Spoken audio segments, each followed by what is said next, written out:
So I got a theory about alien, basically, which are fallen angels, the abductions, or whatever you want to call them. They always seem to be manipulating something in the DNA areas that we produce our little swimmers or eggs, and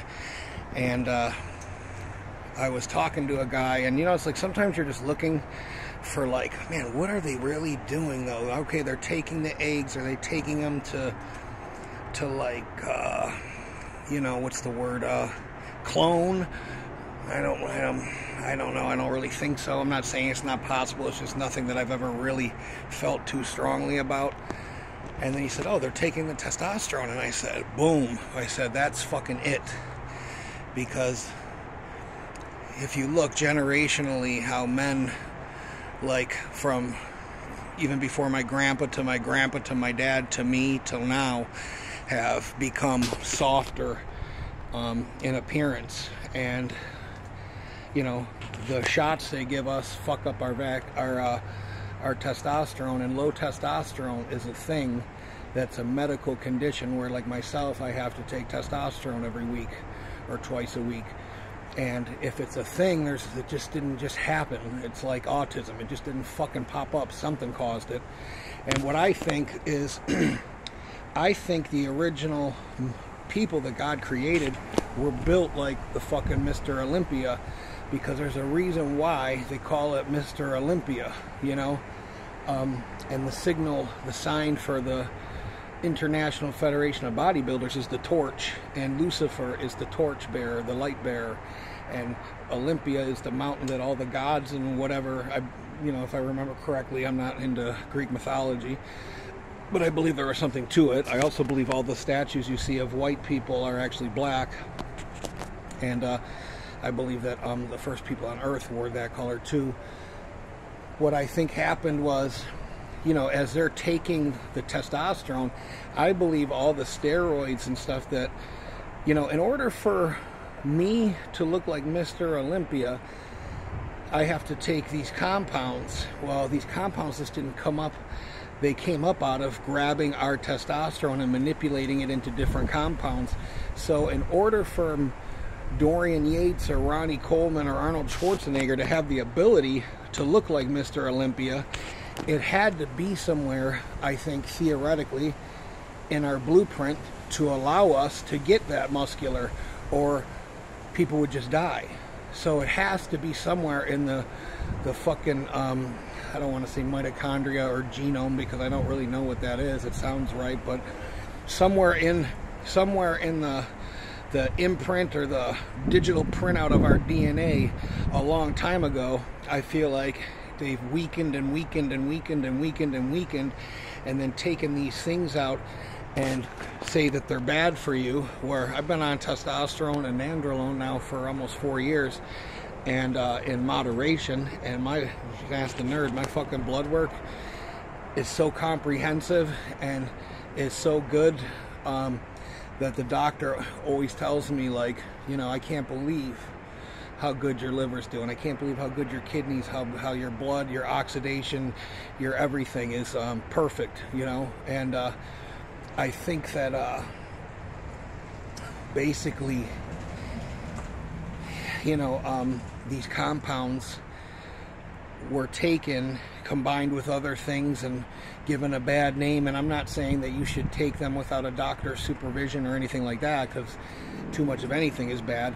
But I really think that, you know, the more I research steroids and performance enhancing drugs, and I listen to podcasts and I read the literature on them, the more it's more convinced you'd have to be that there is a creator, because there's always something that stops us from progressing to that, you know, immortal level. You know, it's always like, man, we're right there. All we need to do is just add a little bit more human growth hormone. Nope, that fucking increases the size of your organs, or increases, you know, your hand or your head size, or it increases insulin sensitivity, or makes your pancreas. There's always something that stops you from going, well, if I just take a little, like if I just take what I'm taking now and I just keep increasing it, then I should be even better, which theoretically would be what people do, and that's why they end up with all these problems. It ends up doing the exact opposite. It makes men sterile, you know, or less likely to have kids, you know, or babies, or whatever you want to call these little creatures that come out of a woman after 9 months and look like aliens. So that's what I kind of think, like, in order for there to be these huge muscular men that are beyond, I don't know if you've ever seen, I've seen professional bodybuilders in real life.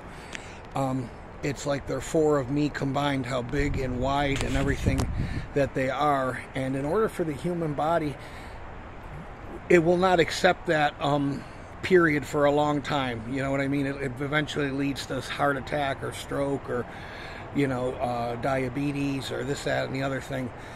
But I really believe in order for me to be able to get that big and do all that stuff, that it has to be somewhere in my shit. You know, it has to be imprinted somewhere in my fabric that my body will accept all that new muscle. And that's what steroids do. They build like new tissue.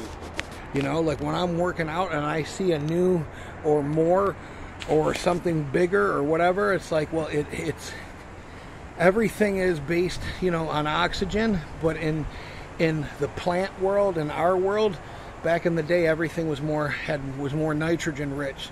That's what these compounds do. A lot of them increase your nitrogen production, and increasing your nitrogen helps make your protein. When you eat protein, it does way more to you than the average person.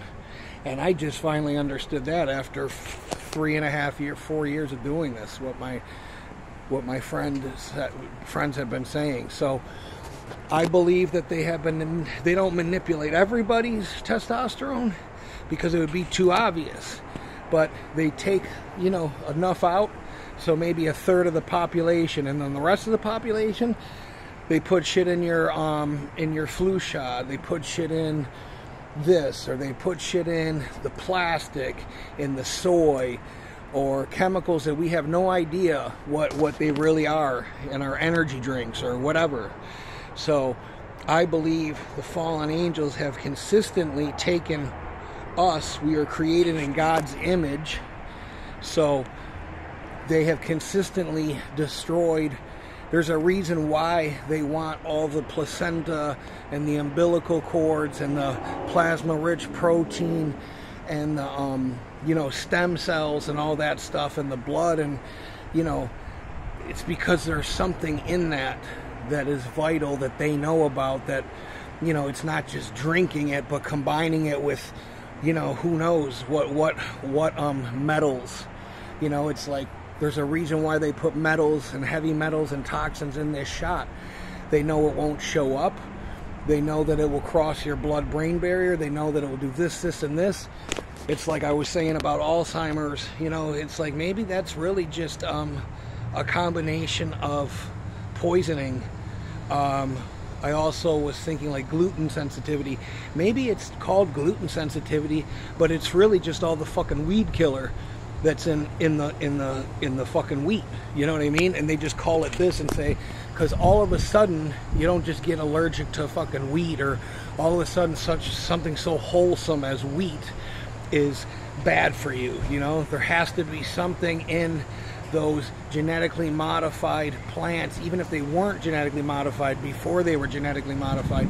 There has to be something that was in them that's made this thing, and they just kind of write it up as this, find a couple doctors to say this, this, and this. And that's really what I think has been going on, is they have consistently weakened the human so that they're not what they used to be, giant killing mother